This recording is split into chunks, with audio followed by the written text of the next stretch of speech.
April 9th, 2021, Prince Philip, Duke of Edinburgh, passes away at the age of 99.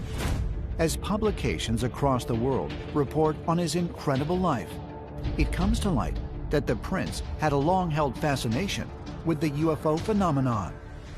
When Prince Philip died in the spring of 2021, there was a bit of a surprise to the British public, and that was that Prince Philip had a huge collection of books on UFOs that went right back to the mid-1940s. He had an associate named Sir Peter Horsley, who was a former RAF pilot. He was a good friend of Prince Philip, and back in the mid-1950s was charged by the prince to do a lot of research into this whole flying saucer situation.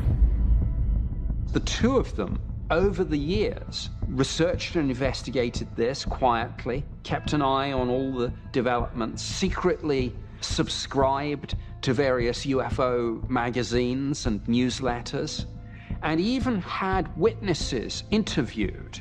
But a lot of this, of course, was highly sensitive.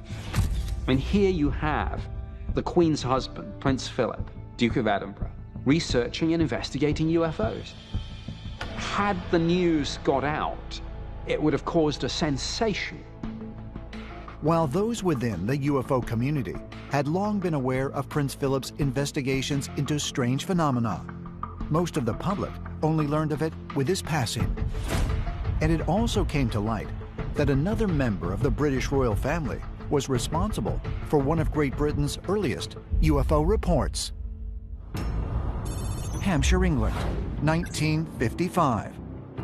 On the morning of February 23rd at 8:30 a.m., bricklayer Frederick Briggs is riding his bike when he encounters a startling sight. An enormous object in the sky above his employer's estate. He said this thing was huge. It was hovering a short distance above the ground. Some sort of column descended, and a figure emerged, a humanoid figure wearing some sort of dark uniform and perhaps wearing a hat or a helmet.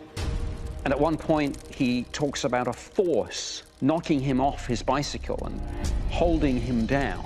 And he talks about the UFO as having windows around the side of it and seeing a strange light. It's a quite extraordinary account. This close encounter event was so remarkable to Fred Briggs that he thought it was necessary to tell the actual owner of this estate.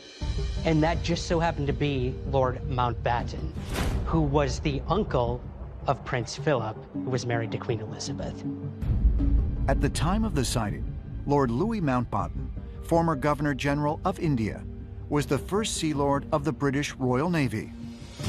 This is a UFO sighting at the home of one of the most senior figures in the British establishment. We know so much about this because they recorded the whole thing. They actually took a statement from the bricklayer. Lord Mountbatten wrote up a report. They all signed them all. This apparently was a very credible account, according to Lord Mountbatten, and he talked extensively to Prince Philip about this. I mean, you have to assume this whole thing went through the entire royal household. You have to assume Queen Elizabeth knew all about this. Lord Mountbatten would have access as friends and colleagues to the people in the MOD who were keeping the secret information about UFOs and ETs. And that is my guess, is the fuel that kept Prince Philip so interested, because they were telling each other, this is real, this is true.